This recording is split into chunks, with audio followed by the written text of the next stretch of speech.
우리는 지난 시간에 시편 13편을 통하여서 신자들이 세상에서 핍박과 고난을 당하는 가운데에 하나님의 긴 침묵 속에서 하나님, 내가 언제까지, 어느 때까지 기다려야 합니까? 라는 다윗의 탄식과 호소에 대한 말씀을 살펴보았습니다. 그런 가운데 다윗은 자신의 간구에 대하여 하나님께서 보상해 주심을 믿었습니다. 그래서 언약의 하나님 여호와 앞에 무릎을 꿇고 기도하였고 그는 여호와를 찬송하였습니다. 이것이 오늘날 우리가 이 땅에 살아가는 신자들의 모습이기도 해야 한다는 것을 보여주었습니다. 오늘 우리가 보는 본문 시편 14편의 말씀을 통해서 오늘도 우리가 함께 인간의 전적 부패라는 제목을 통해서 함께 은혜를 나누고자 합니다. 오늘 성경 시편 14편을 보게 되면 표제가 붙어 있습니다. 역시 동일하게 다윗의 시 인도자를 따라 부르는 노래라고 되어 있습니다. 14편도 다윗의 시입니다. 14편의 중심 주제는 오늘 말씀의 제목과 같습니다. 인간의 전적 부패입니다. 그것을 시편 14편은 우리에게 말씀을 해주고 있습니다. 1절로 3절이 그것을 말씀해주고 있습니다.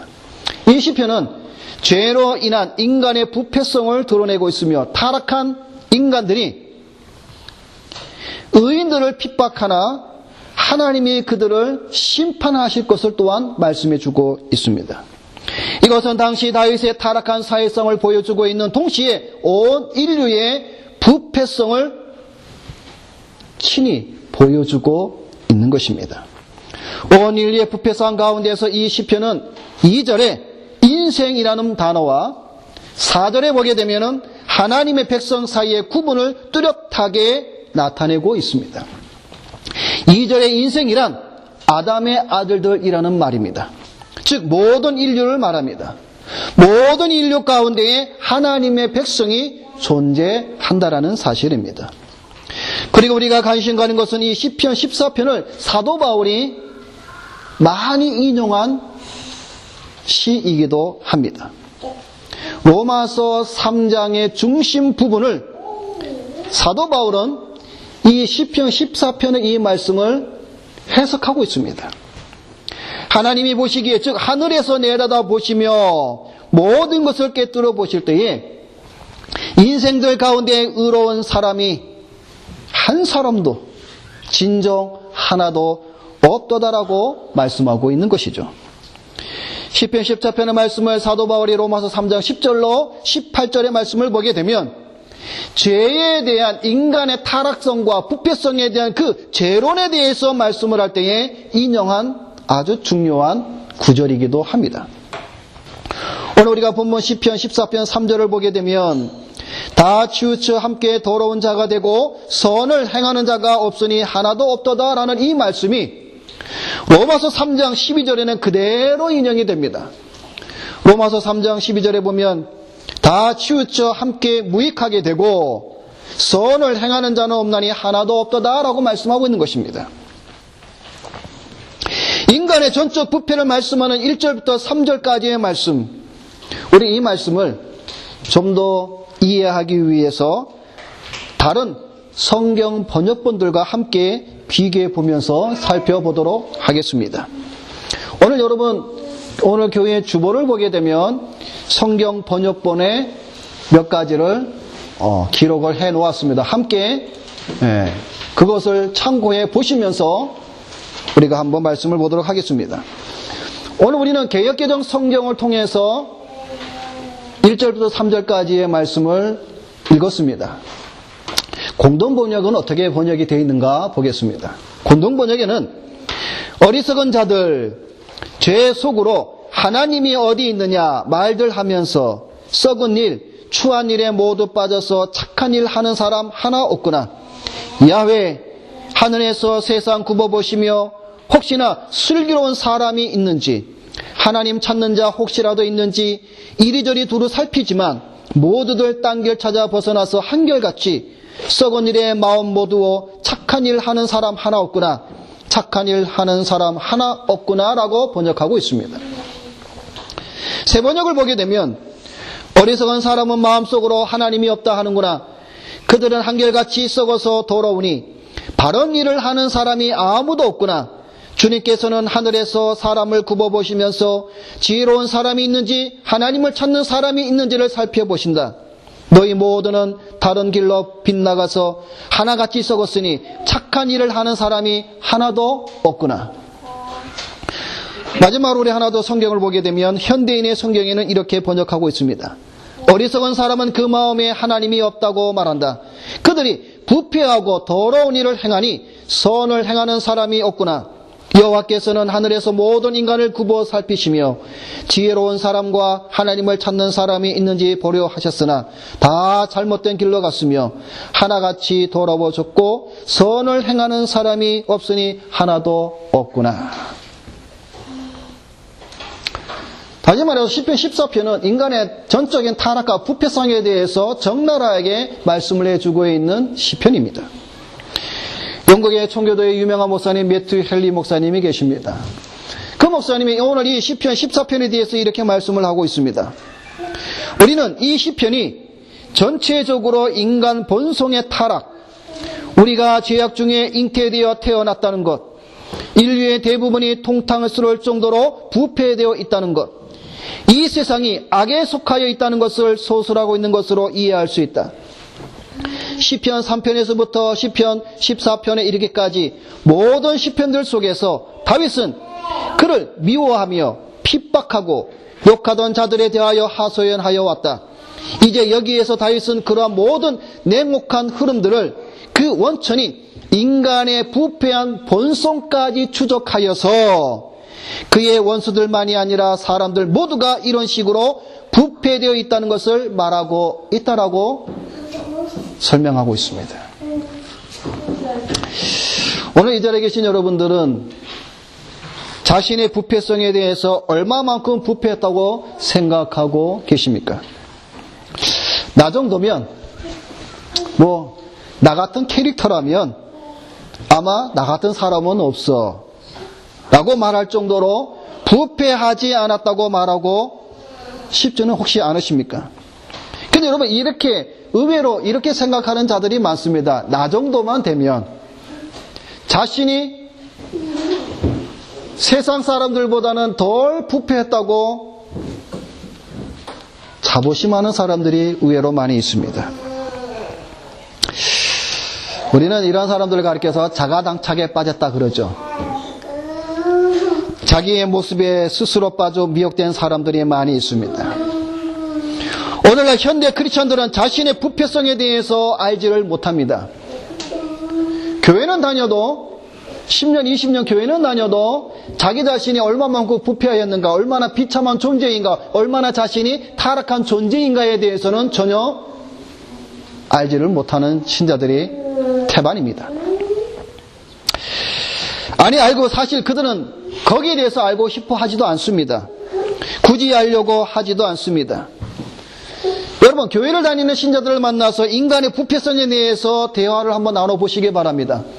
어떤 현상이 일어날까요? 그들은 바로 고개를 돌려버립니다. 듣기 싫어합니다.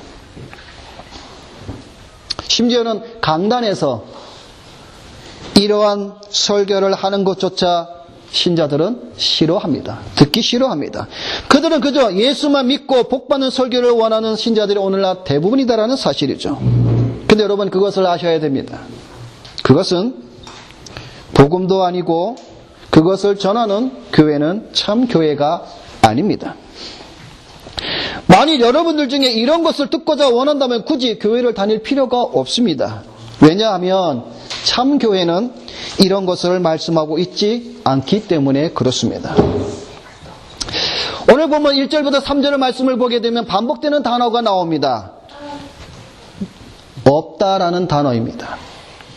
4번이 사용되어 있는데 첫째, 하나님이 없다.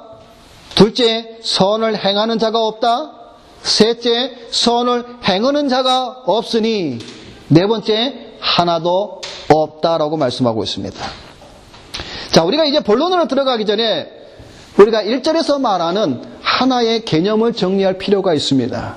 그것은 어리석은 자에 대한 성경적 개념입니다. 왜냐하면 일반적으로 사람들은 어리석은 자가 누구인가라고 생각을 할 때 대부분의 많은 사람들은 모자란 사람, IQ가 떨어지는 사람, 공부 못하는 사람, 지능이 낮은 사람, 대부분 이렇게 생각을 합니다. 그대로는 아닙니다. 어리석은 사람이라고 다 머리가 나쁘거나 지능이 낮은 사람이 아닙니다. 오히려 머리가 비상하고 똑똑한 사람들이 많이 있습니다. 여러분, 우리가 종종 이런 말을 많이 하기도 하고 듣기도 합니다. 저 사람은 머리는 좋은데 참 어리석어. 저 친구는 머리는 똑똑한데 참 어리석단 말이야 라는 소리를 우리는 많이 하기도 하고 듣기도 합니다. 여러분에게 질문을 드립니다. 어리석은에 반대되는 말이 무엇이라고 생각합니까?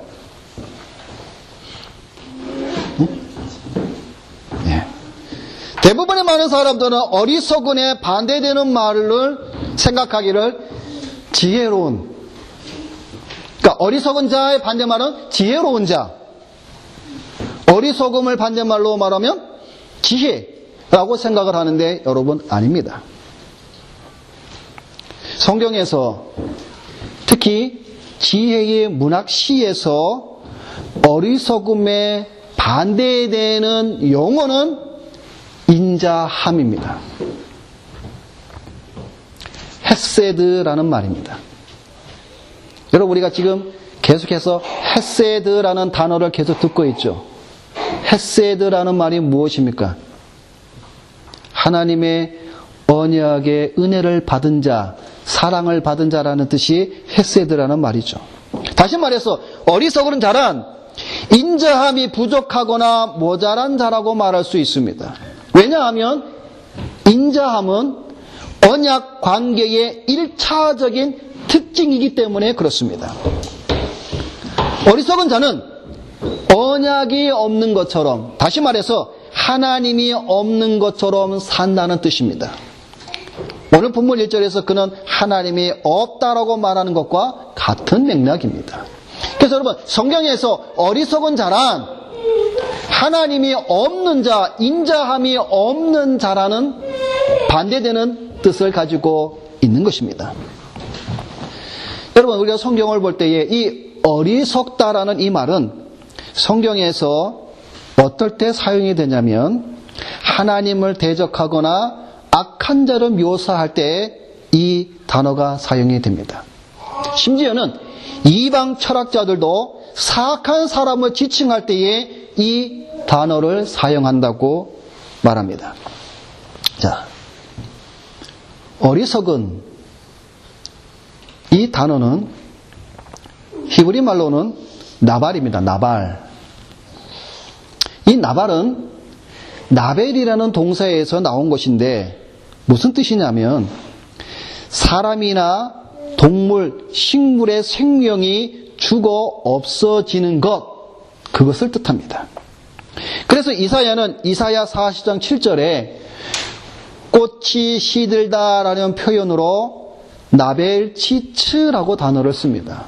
무슨 말인가 하면 꽃이 아름답고 사랑스럽게 보이도록 하는 수액을 모두 상실해 버렸다라는 뜻입니다.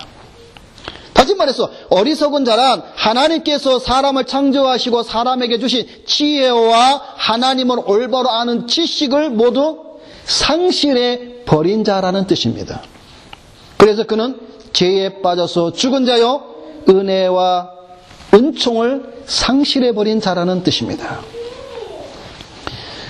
제가 방금 이 나발이라는 이 단어는 하나님을 대적하거나 또는 악한 자를 묘사할 때 사용하는 단어라고 말씀을 드렸습니다. 그럼 우리가 이거를 좀 더 우리가 성경 안에서 한번 찾아보도록 하겠습니다. 우리 신명기 32장을 봅시다. 구약성경 신명기 32장.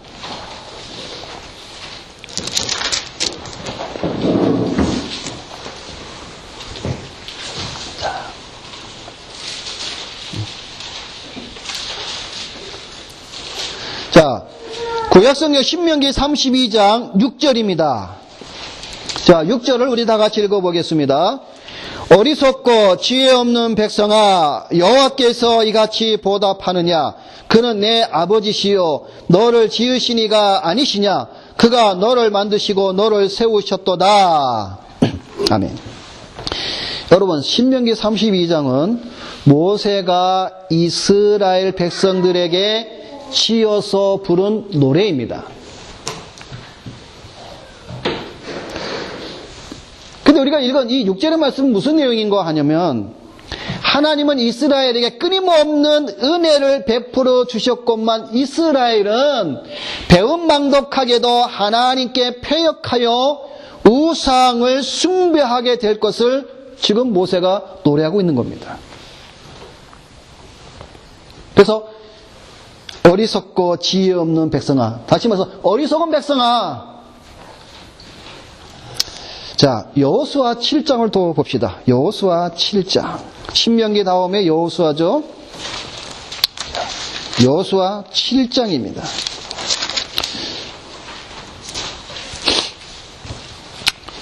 자, 지금 우리가 성경을 보는 이유가 뭐라고 그랬죠? 나발이라는 이 단어가 하나님을 대적하고 악한 자를 묘사할 때에 사용되는 단어라고 하면서 지금 우리가 성경을 지금 보고 있는 겁니다. 자, 여호수아 7장 15절. 우리 다 같이 읽습니다. 온전히 바친 물건을 가진 자로 뽑힌 자를 불사르되 그와 그의 모든 소유를 그리하라. 이는 여호와의 언약을 어기고 이스라엘 가운데에서 망령된 일을 행하였음이라 하셨다 하라. 자, 여러분, 여기 7장은 어떤 사건입니까?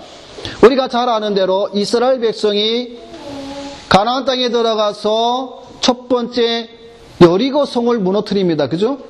여리고 성을 무너뜨릴 때에 하나님께서 이스라엘 백성에게 무엇을 요구했냐면 여리고 성에 있는 어떤 물건이든지 취하지 말라, 가져가지 말라라고 분명히 하나님께서 명령하셨습니다. 자, 그런데 아간이라는 사람이 물건을 슬쩍 숨겼죠. 이 사실을 여호수아와 이스라엘 백성들은 아무도 모릅니다. 그러다가 이제 두 번째 전쟁을 하러 어디로 갑니까? 아이성으로 가죠. 아이성에 가서 전쟁을 합니다. 근데 이 아이성은 여리고 성에 비하면 아주 조그만 성입니다. 아주 쉽게 점령할 수 있는 성인데 이스라엘 백성이 패하고 맙니다. 그때 여호수아가 하나님 앞에 간구하죠. 하나님, 왜 우리가 집니까? 탄식하죠. 그런데 하나님께서 여호수아에게 왜 이런 일이 일어났는지를 말씀을 합니다. 그래서 결국 제비를 뽑고 아간이 뽑히고 아간이 고백을 하죠. 내가 물건을 감췄습니다. 그래서 무엇을 숨겼습니까?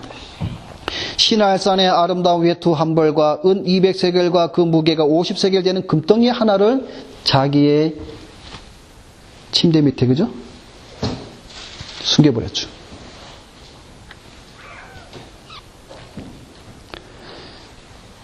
여호수아 7장에서 아간을 향해서 어리석은 자다 말씀하고 있습니다. 우리 한국 성경에는 망령되이 이렇게 말씀을 하고 있죠.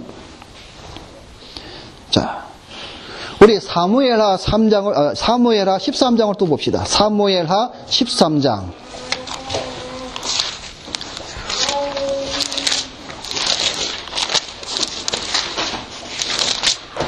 자, 사무엘하 13장 12절입니다. 사무엘하 13장 12절 482페이지. 자, 다 같이 읽습니다. 그가 그에게 대답하되 아니라 내 오라버니여 나를 욕되게 하지 말라. 이런 일은 이스라엘에서 마땅히 행하지 못할 것이니 이 어리석은 일을 행하지 말라. 자, 여기는 어떤 장면입니까? 다윗의 장남인 암논이 이복 누이 동생인 다말을 겁탈하는 장면이 나옵니다. 그러니까 어리석은 행동을 하는 것이죠. 자, 이제 우리가 마지막으로 하나만 더 찾아보겠습니다. 사무엘상 25장입니다. 사무엘상 25장.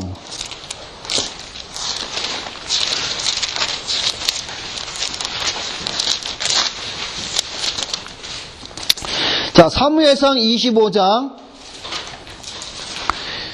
25절.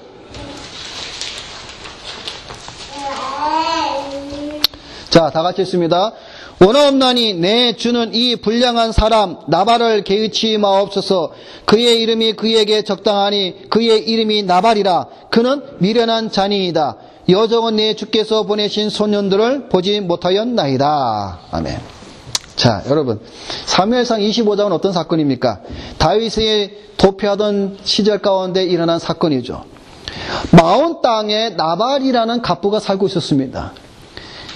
근데 이 다윗이 도피하는 가운데 자기들 함께 따르는 소년들과 함께 먹을 것이 없는데 이 소년을 보내서 나발에게 음식을 구합니다. 근데 나발이 거절하죠. 나 다윗이라는 이름 들어본 적도 없고 그가 누구냐? 한마디로 무시합니다. 그 이야기를 들으니 다윗이 200명의 군사를 끌고 가서 나발을 죽이려고 합니다. 그것을 한 나발의 아내 아비가일, 나중에는 이제 다윗의 아내가 되죠. 이 아비가일이 지혜로운 여자라 음식을 만들고 다윗에게 찾아와서 간청하죠. 그 간청하는 내용이 오늘 지금 우리가 방금 읽은 25절입니다. 뭐라고 말합니까? 원하옵나니 내 주는, 즉 여기서 내 주는 누구예요? 자기 남편은 불량한 사람입니다. 그러니까 내 남편을 신경 쓰지 마세요. 그 이름처럼, 자, 이름이 뭐죠? 나발이죠. 그 이름이 뭐라고요? 미련한 자니, 어리석은 자니. 그래서 여러분, 어리석다라는 히브리어 단어는 나발입니다. 근데 이 똑같은 이름이죠.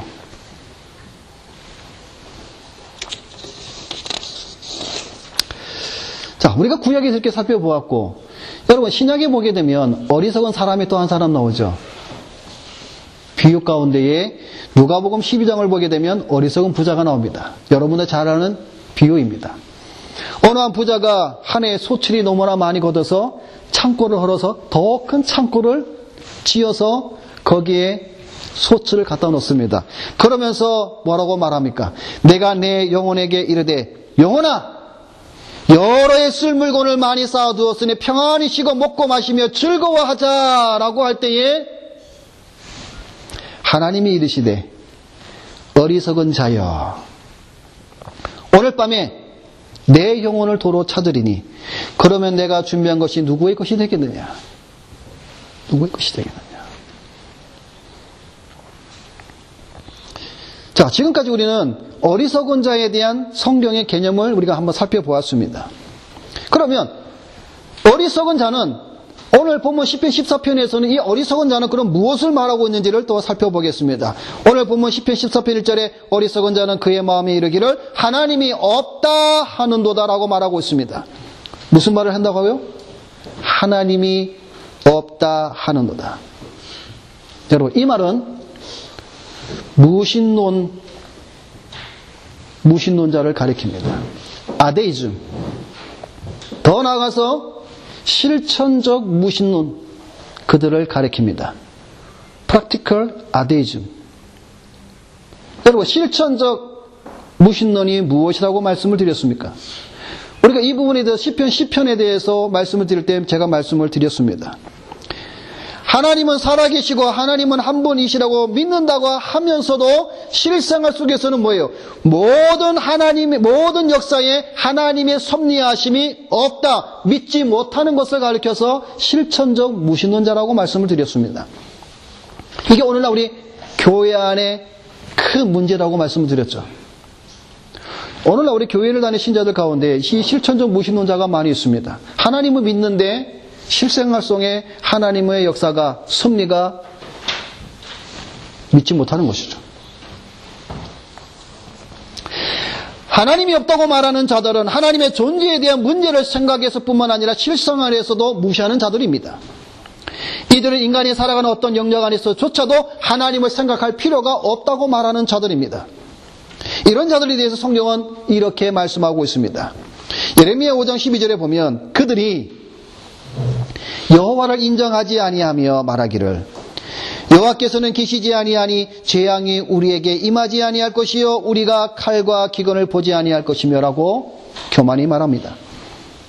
스바냐 1장 12절에도 이렇게 말합니다. 그때 내가 예루살렘에서 찌꺼기같이 가라앉아서 마음속에 스스로 이르기를 여호와께서는 복도 내리지 아니하시며 화도 내리지 아니하시리라. 로마서 1장 28절에는 또한 그들이 마음에 하나님 두기를 싫어하며 하나님께서 그들을 그 상실한 마음대로 내어버려 두사 합당하지 못한 일을 하게 하셨으니 라고 말씀하고 있습니다. 우리는 앞서 시편 10편에서 묘사한 바와 같이 이 무신론자들은 자기 자신을 의지합니다. 그래서 뭐라고 말합니까? 나는 요동하지 아니하리라. 그리고 그들이 뭐라고 말합니까? 권력이나 행복 같은 것을 그것만을 추구하면서 뭐라고 말합니까? 대대로 환난을 당하지 아니하리라. 누가요? 무신론자들이, 악인들이. 그리고 그들은 안전이나 재물이나 권력이나 행복과 같은 것들을 얻기 위해 수단과 방법을 가리지 않습니다. 또한 도덕을 무시하고 정의에 따라 살지 않으며 사람들의 판단이나 하나님의 심판에 대해서는 전혀 개의치 않는 자들입니다. 그리고 그들은 연약한 자들을 착취하거나 압제하며 그들 자신의 안전을 위하여 강한 자들에게는 아부합니다. 그들의 목적은 전적으로 자기 중심적 삶이 그들의 목표입니다. 그들은 자기들의 목적을 이루기 위하여 동료나 친구들을 압제하거나 착취하거나 사기치는 것은 전혀 양심의 꺼리낌이 없는 자들입니다. 이런 자들에게 하나님이 없다라고 말하는 것은 당연한 결과이죠. 무신론자들은 생활 속에서 하나님의 섭리를 생각하지도 않고 믿지 않으니 그들의 삶은 부패하고 가증할 수밖에 없는 것입니다. 여러분, 인간이 가진 부패성 가운데 가장 심각한 요소가 무엇이냐면 하나님의 존재를 거부하는 겁니다. 하나님이 없다라고 말하는 것이죠. 그렇게 주장하는 이유가 뭡니까? 하나님이 우리의 눈으로 볼 수가 없기에, 또한 하나님이 이 세상을 통치한다는 증거가 보이지 아니하기 때문에 그들은 하나님이 존재하지 않는다라고 말을 합니다. 제가 이들이 말하는 그 논리에 대해서 5가지로 짧게 설명을 드릴 텐데 여러분이 한번 잘 들어보시고 거기에 나는 몇 가지의 동의를 하겠는가 여러분 한번 잘 카운트해 보시기 바랍니다. 첫째, 그들이 이렇게 말합니다. 하나님의 섭리, 그것은 공허한 이론에 불과하다. 인간의 각 개인의 삶에 대하여 하나님의 계획이나 목적이 있을 수 없다고 그들은 말합니다. 하나님이 세상을 지배하는 왕 중의 왕이며 고아와 가부의 재판장이라는 인형 같은 것은 일종의 허구적인 꿈으로서 반드시 타파되어야 하는 착각이라고 주장합니다. 이게 그들의 첫 번째 생각입니다. 두 번째, 그들은 기도는 환상에 지나지 않는다. 존재하지도 않는 하나님께 기도한다는 것은 넌센스다. 땅에 있는 인간이 기도한다고 해서 하늘에 계시는 하나님이 응답한다는 것은 환상일 뿐이다. 세상에는 기도하는 자들의 불행이 계속되고 있으며 그들은 여전히 고통과 환난으로 시달리고 있다는 것이죠. 다른 말로 말하면 뭡니까? 기도하면 잘 되고 번성하고 행복해야 되는데 기도한다고 해서 그런 자들을 가만히 돌아보면 오히려 그들은 계속해서 불행을 당하고 있다는 것이죠.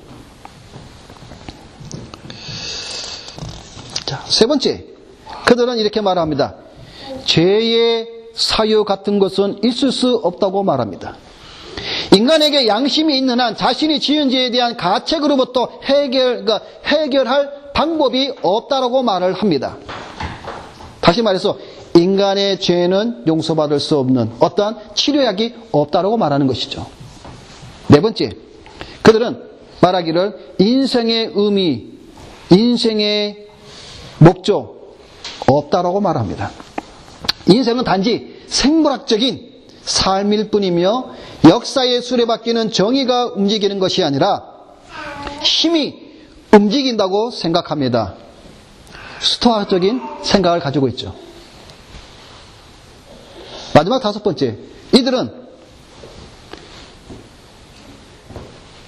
이 땅에서 가장 위대한 존재는 인간이다. 인간보다 지혜로운 존재도 인간보다 강한 존재도 없다고 믿고 있습니다. 그래서 그들에게 있어서 신은 필요가 없고 자기 자신만이 위대한 존재라고 생각을 합니다. 여러분, 이 무신론자들이 말하는 일반적인 것 5가지로 여러분에게 말씀을 드렸습니다. 여러분 어떻게 생각하고 있습니까?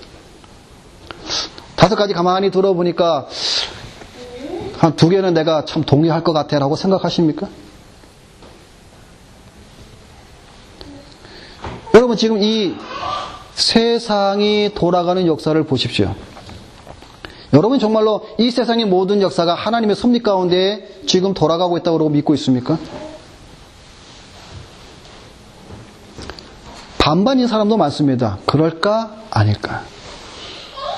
또 여러분의 개인적인 삶도 마찬가지죠. 하나님이 과연 내 삶을 섭리 가운데 지금 인도하고 계실까? 아니면 나는 그냥 이 세상에 우연히 던져진 존재로 그냥 필연적으로 우연적으로 살아가는 존재에 불과한 나 자신은 아닌가? 이렇게 생각하는 신자들이 많다라는 것이죠. 여러분 지금 이 무신론자들이 말하는 이 5가지 논리 속에서 우리는 한 가지도 동의할 수가 없습니다. 하나님의 존재를 부정하는 자는 자연의 계시를 부정하고 하나님께 도전하는 자들입니다. 땅에 있는 민물들이나 파리, 심지어는 기어다니는 구더기들도 하나님의 존재를 의심하는 자들의 주장을 논박할 것입니다. 하나님께서 지으신 이 세상에는 하나님의 이름이 기록되어 있어서 사람이 달려가면서도 하나님의 계시다는 것을 충분히 읽을 수 있을 정도라는 것이죠. 모든 사람들의 마음속에는 하나님의 존재가 뚜렷하게 각인되어 있어서 하나님의 존재를 부정한다는 것은 사실 불가능한 일입니다. 여러분 지옥에 있는 귀신들도 무신론을 믿지 않습니다. 그들은 하나님의 계심을 믿습니다. 여러분 야고보서 2장 19절에 뭐라고 말씀하고 있습니까? 내가 하나님은 한 분이신 줄 믿느냐? 잘 아는도다. 귀신들도 믿고 떠느니라. 여러분 하나님이 없다고 말하는 자들은 귀신들보다 더 악한 자들입니다. 이런 무신론자들에 대해서 어거스틴과 세네카는 이렇게 말을 합니다. 어거스틴이 이렇게 말을 합니다. 하나님이 없다고 생각하고 이렇게 스스로 자신을 설득하려는 사람들이 많이 있지만 가장 악하게 살았던 자들도 죽은 후에 하나님이 없다고 말하는 자는 없을 것이다 라고 말을 했습니다. 세네카도 이렇게 말을 합니다. 하나님을 느끼지 못한다고 말하는 자들은 거짓말을 하는 것이라고 했다. 그들은 낮에는 하나님이 없다고 주장하지만 밤이 되면 그들이 했던 말에 대해서도 의심하기 때문이다. 세네카는 또한 어떤 사람에 대해 말하면서 그가 한때는 하나님이 없다고 했으나 병들었을 때에는 하나님을 찾으며 도움을 구했다고 했다. 그러므로 하나님이 없다고 하는 자들은 거짓말하는 자들이고 그들의 양심의 빛을 거스르는 죄악을 범하는 것이다 라고 말하였습니다. 자, 그러면 왜 다윗은 어리석은 자는 그의 마음에 이르기를 하나님이 없다 하는 자들을 향하여서 부패한 자들이라고 말을 하였습니까? 왜 그는 이 말을 3절에 가서도 이렇게 말을 합니다. 다 치우쳤으며 함께 더러운 자가 되고라고 말할까요? 여러분 부패라는 말이 뭡니까? 커럽션, 썩고 상한다라는 것이죠. 음식이 상하기 전에는 먹을 수가 있습니다. 그러나 상한 후에는 먹을 수 없는 것이죠.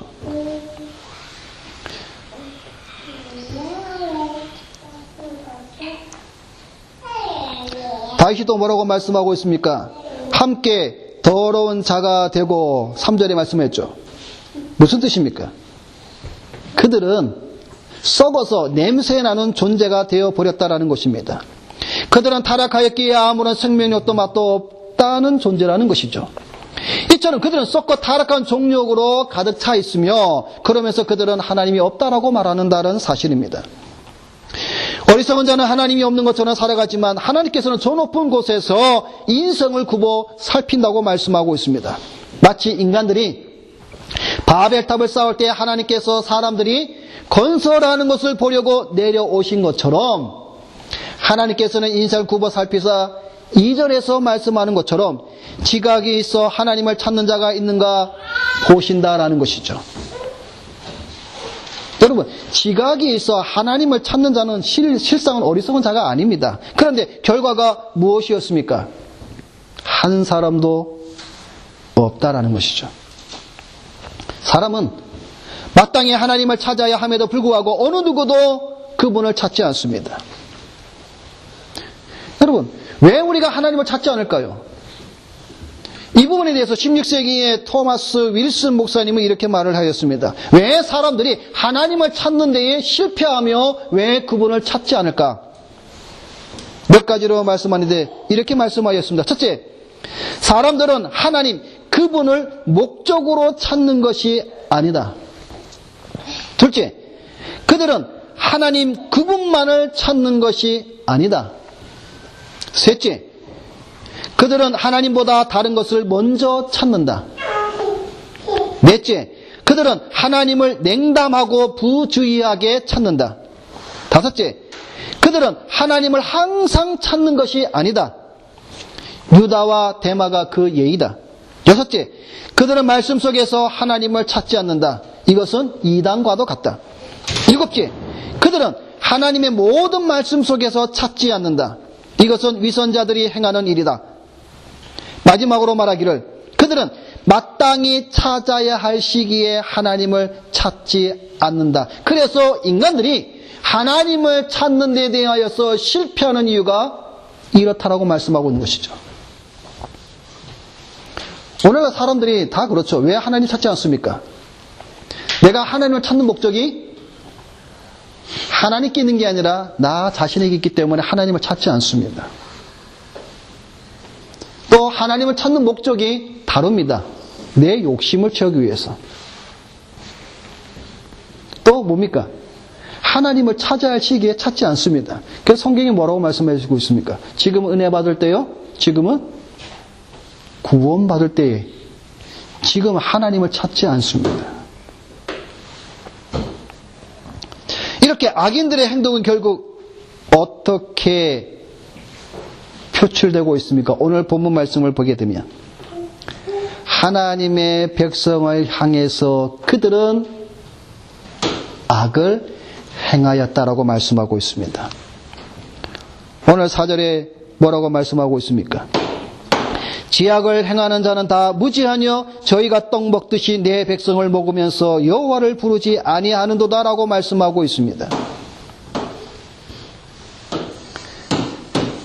그들의 타겟은 어디로 갑니까? 하나님의 백성입니다. 비록 이 세상에 무신론자들이 악인들이 판을 치고 있지만 결국 하나님의 백성 그들은 하나님께서 구원을 베푸신다고 말씀하고 있습니다. 그래서 여러분 5절을 봅시다. 5절에 뭐라고 말씀하고 있습니까? 그러나 거기서 그들은 두려워하고 두려워하였으니 하나님이 의인의 세대에 계심이로다라고 말씀하고 있습니다. 참 놀랐잖아요. 악인들이 두려워한다라는 사실입니다. 왜요? 하나님께서 그들의 마음에 두려운 마음이 들게 하셨기 때문입니다. 그럼 왜 이러한 두려움이 일어납니까? 다윗은 그 이유를 이렇게 말씀하고 있습니다. 하나님이 의인의 세대에 계심이로다라고 말씀하고 있습니다. 다시 말해서 하나님께서 그들과 함께, 즉 하나님의 백성과 함께 계시다는 것을 그들로 하여금 깨닫게 하시사 그들로 하여금 두렵게 하고 놀랍게 하신다라고 말씀하고 있는 겁니다. 자, 이럴 때 당연히 또 악인들은 반응이 나오겠죠. 어떤 반응이 나옵니까? 그 두려움에서 벗어나려고 몇 가지 방도를 취하는데 6절에 그들은 이렇게 말을 합니다. 너희가 가난한 자의 계획을 부끄럽게 하나 오직 여호와는 그의 피난처가 되시도다. 무슨 말입니까? 악인들은 의인들의 뭐예요?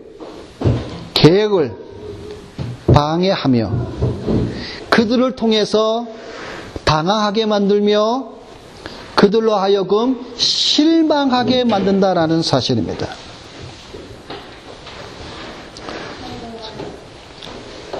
그러니까 의인들이 하나님을 향해서 나간 어떤 계획을 세우는 것, 그 모든 것에서부터 처음부터 악인들은 방해를 한다라는 것이죠. 그래서 뭘 어떻게 한다는 겁니까? 부끄럽게 하고 창피스럽게 하고 실망하게 만든다라는 것이죠. 그럼 어떤 일이 벌어집니까? 그러면 하나님의 백성들이 좌절한다는 것이죠. 하나님과 멀어진다는 것이죠. 그러나 악인들의 생각대로 하나님의 백성은 정반대로 뭐라고 말씀하고 있습니까? 여호와께서는 그의 피난처가 되신다라고 말씀하고 있는 것입니다. 하나님의 백성들이 악인들의 방해에도 불구하고 여호와를 나의 피난처로 삼게 됨을 뭐라고 말씀하고 있는 겁니까? 악인들은 하나님의 백성들이, 의인들이 여호와로 피난처를 삼는 것이 바보 같은 짓이며 어리석은 짓이며 또한 그 모습을 조롱하고 수치심을 품게 합니다. 쉽게 얘기하면 이거죠. 기도한다고 문제가 해결이 되냐? 하나님을 의지한다고 해서 일이 해결되냐? 조롱한다는 것이죠. 오히려 그것보다도 세상에 권력이 있는 자들을 의지하는 것이 더 너희에게 유익하다고 말하는 것입니다. 그럼에도 불구하고 가난한 자, 하나님의 백성, 의인들은 여호와로 말미암아 나의 피난처로 삼으며 7절에 가서 이렇게 말씀을 합니다. 이스라엘의 구원이 시온에서 나오기를 원하도다. 여호와께서 그 백성의 포로된 것을 돌이키실 때에 야곱이 즐거워하고 이스라엘이 기뻐하리로다라고 선포하고 있습니다. 무슨 말입니까? 악인들에 의하여서 의인들이 방해를 받고 조롱과 수치를 당하여도 의인은 여호와를 나의 피난처로 삼고 언약의 하나님을 기억하고 그분께 기도한다라는 사실입니다. 여러분, 지금 우리가 이 시편의 말씀을 계속 보면서 똑같은 패턴이 나오죠. 고난을 당하지만 언약의 하나님 여호와를 기억하며 그분께 엎드린다는 것이죠. 지금 이 말씀이 9편, 10편, 11편, 10편 계속해서 우리가 말씀을 살펴보고 있는 것입니다. 만약 오늘 여기에 계신 우리 성도 여러분 가운데에 다윗과 같은 이런 상황에 처해 있다고 생각하신다면 언약의 하나님, 그 하나님 앞에 엎드려 그분의 이름을 부르시기를 바랍니다. 악인들은 여호와의 이름을 부르지 않지만 의인은 여호와의 이름을 부른다고 말씀하였습니다. 여호와의 이름을 부르는 자는 구원을 얻으리라 말씀하고 있습니다. 말씀을 맺습니다. 우리는 오늘 본문을 통하여 과연 누가 어리석은 사람인가를 분명히 알아야 합니다. 머리가 나쁘고 지능이 낮다고 어리석은 자라고 성경은 말하지 않습니다. 하나님이 없다고 말하는 무신론 자, 그리고 입으로는 하나님을 믿는다고 하면서 하나님의 섭리와 인도하심을 믿지 않는 자들이 어리석은 자들입니다. 어리석은 자가 아니라 인자함, 하나님의 은혜를 통하여 언약의 약속을 누리는 믿음의 귀한 성도가 되시기를 주님의 이름으로 부탁을 드립니다. 기도하겠습니다.